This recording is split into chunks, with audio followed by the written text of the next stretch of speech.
We'll talk a little hoops. MKB, CBS Sports, covers the Sixers and the NBA at The Real Mike KB on Twitter. He's got a great article up about Michael Jordan and the Bulls. He's got 5 all-time NBA teams that would have been great to see matched up against those Jordan Bulls team. We'll dive into that. We'll get some NBA. And also, he's got a interesting piece by about LeBron James that he just posted an hour ago at The Real Mike KB on Twitter, and he joins us now on the Boardwalk Honda Hotline. MKB, what up? So let's get into first these Jordan Bulls things off The Last Dance. There's a lot going on with that. People still kind of talking about. First off, what did you think of the documentary itself? Now that we're about a week out of it and it's over, and everybody's kind of, this Horace Grant stuff and all those former Bulls, Craig Hodges, Bill Cartwright, they had that call the other day. The way Pippen has it's being reported that he was not happy with how he was portrayed. What did you think of the fact that Jordan was a part of the decision making? That tainted it all. What's your overview of The Last Dance? Yeah, overall, Mike, I think you have to take it for what it was. I thoroughly enjoyed it, obviously reliving a lot of those events from when I was younger. Some of the things happened, obviously, even before, I remember watching basketball. But at the same time, it was, like you said, Jordan had a lot of control over it, and it was a documentary meant to, really show Jordan's greatness, and that was the purpose of it. And in that way, it was kind of obviously one-sided. They showed him to be great and obviously took kind of jabs at some of the other players, like you mentioned, or just, didn't include some aspects of his career that were a little bit more questionable. So, on the surface level, it was nice to rehash, but I know that there was people that would have liked to see, a little bit more balanced approach to the entire thing, get a little bit more of both sides. Some of those guys like Horace Grant or Craig Hodges, some of these guys that had a problem with it, it would have been nice to get a little bit more from that perspective. But overall, I thought it was a nice trip down memory lane. And obviously, with no other games going on, it certainly served as a nice placeholder. All right, Michael Kaskey Blomain here with us here on the Sports Bash. You've got 5 teams that you would have liked to see. Now, what team did you match them up to against the 72-win Bulls? Yeah, that 95-96 teams, 72-10. All right, so 5 teams. You start with the 85-86 Celtics. That's Bird, McHale, Parrish, DJ. Bill Walton was on that team. They were 67-15. How do you kind of view that matchup? Yeah, I had a lot of fun doing this piece, and it's interesting because a couple of these teams, like that team, the Celtics team, Jordan actually did play against. They beat the Bulls in the first round of the playoffs on their way to the championship that season. But at that point, it was, the early stages of Jordan's career. He hadn't, taken the beatings that he kind of took from the Celtics and other teams that he was finally able to overcome to become a champion. It was before Phil was coaching the team, before Scotty was there. So, it was pretty much the very early days of Jordan. And the thing was that it would be super interesting to see, once he was finally at his prime, to see how he would face up against that team. And I think, personally, I think a lot of us think that he would definitely win that matchup when you consider, the athleticism of him and Pippen and some of the, the developments in that Bulls team over time. But it's just one of those things where, sometimes you get superstar matchups like Bird and Jordan, but you're catching Bird when he's at his absolute pinnacle as a player and Jordan's still ascending. So, you never know. Obviously, it's all hypotheticals, but you would have to think in that scenario with a little bit of seasoning and experience that Jordan and the Bulls would probably have been able to come out victorious in that one. That one was really interesting because you got Jordan versus Bird in their prime, and obviously 2 different styles there. 86-87 Lakers, they were 65-17. That's Magic, Kareem, Worthy, Michael Cooper. This one would be really interesting because obviously they matched up against those Celtics teams. How would this match up with the Bulls be? Yeah, I think this one would be a little bit tougher for Chicago, just given the athleticism that Lakers team had on the, when you're talking about obviously Magic at his prime, James Worthy, who was kind of flies under the radar when you're talking about a lot of the great players from that era, the 80s and stuff. But he was a guy that could, get a bucket. He was super athletic for his time. And then with Kareem, the Bulls never really had to go up against the dominant center during any of their championship series. when they played against the Sonics, they didn't really have a dominant center. The Jazz didn't have a dominant center. Looking back, so I think Kareem, he was a little bit past his prime at that point in his career. It was a little bit toward the later end of his run, but he was still, really, really good and a huge piece to what they did. And I think that probably would have been a little bit tougher for the Bulls to match up. That one, there's a chance that the Lakers might have came out on top. That was probably, the best Lakers team, at least that I can remember seeing. And I think that they probably would have, that's a series that at least would have went 7 games, I think. The one I love the most is this. The 2000-2001 Lakers, they finished 56-26. Shaq, Kobe, Fisher, and, of course, Grant.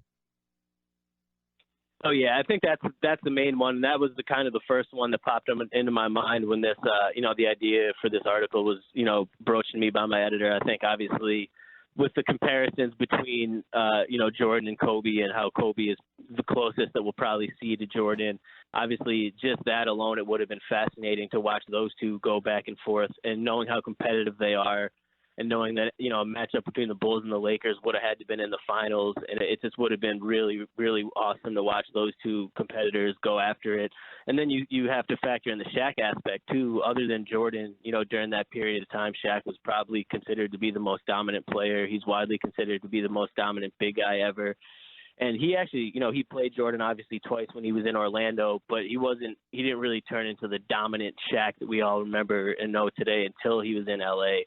And that's, another situation like we were just talking about with Kareem. I just don't know that Chicago would have had an answer for him in the post. I think we can assume that Jordan would have, been able to at least limit Kobe's production, and same with Scottie, switching those two on Kobe, he would have had his hands full. But, when you're talking about Shaq at his best, there's just nobody really on that Bulls roster like Luke Longley. Those guys would have gotten eaten up. So this one would have been, a really awesome series to watch. And I think, the Lakers, just given how good Shaq was and the fact that you had another player that's probably as close to Michael as you're ever going to get in Kobe, the Lakers might have the edge in that one. Interesting. All right. The next one on your list, Michael Kaskey Blomain, CBS Sports, the Heat. It's the LeBron, D. Wade, Bosh, Allen. I think people forget, too, that team went 66-16. Like, I think, that whole thing, people were so kind of disenchanted with the way they put that team together. They didn't realize just how good they were.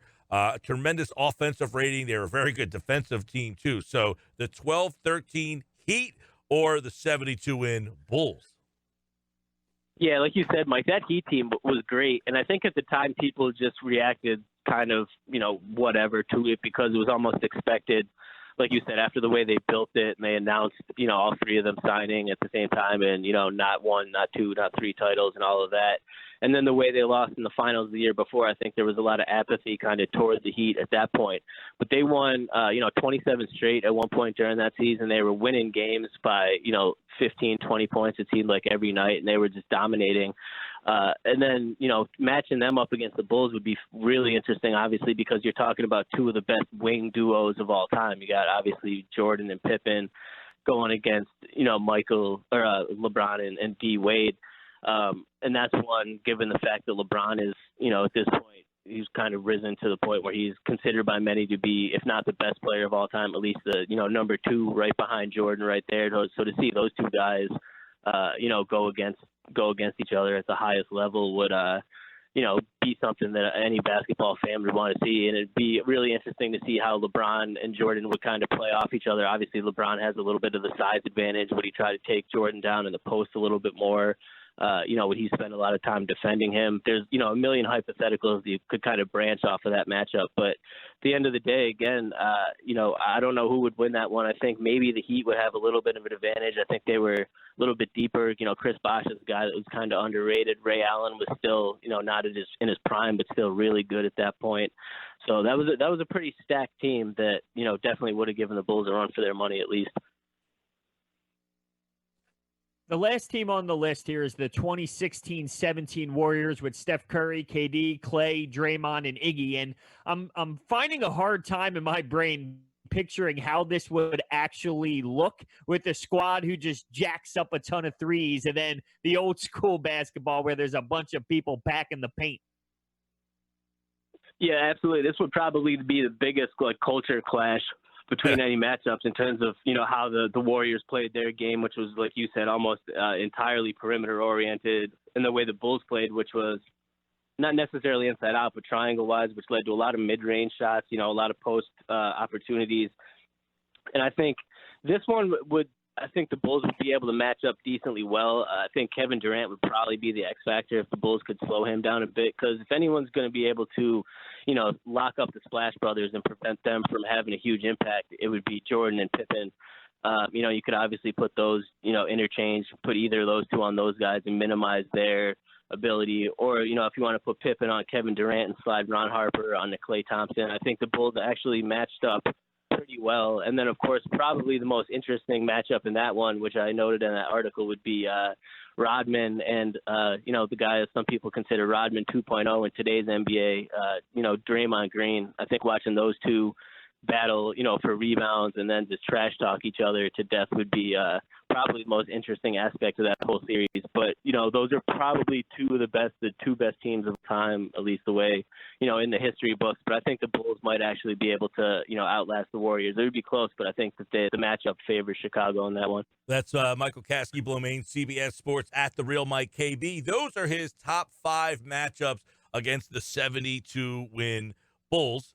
And, of course, he joins us here on the Boardwalk Honda Hotline. Michael, before we get out of here, I want to ask you about where basketball is right now, because it seems that things are starting to move into a positive direction. This Orlando Walt Disney World thing, what do you know? What are you feeling about where basketball is right now and when it could return and in what form? Yeah, Mike, I think for the first time since, we've kind of been talking during the hiatus, I think there's some real genuine momentum building toward the season returning. The players, are all obviously for it. And I think that, at this point, it looks like it's going to get done. The logistics are obviously still being ironed out, but the most recent reports obviously suggesting that, basically about a month from now, the training camps could get underway in mid-June, and they would be looking to get back to game action in, mid-July and then play throughout the course of the summer, up through Labor Day.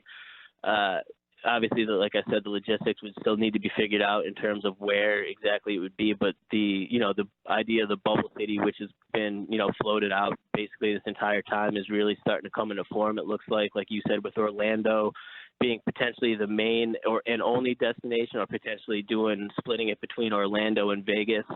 But, the main thing is at this point is making sure that the testing would be available for the players at that point. But it certainly seems like at this point, at least, that there's, genuine momentum for that to be happening for the first time. And, since this has all gone down. He's Michael Kaskey Blomain, Sixers, NBA, CBS Sports, and he, like all guests, appeared via the Boardwalk Honda Hotline. We hope to have hoops maybe in about a month or so. And, of course, we'll continue to keep our eye on it with MKB. Thanks for having me on, guys. Appreciate it. You got it. Michael Kaskey Blomain here, guys.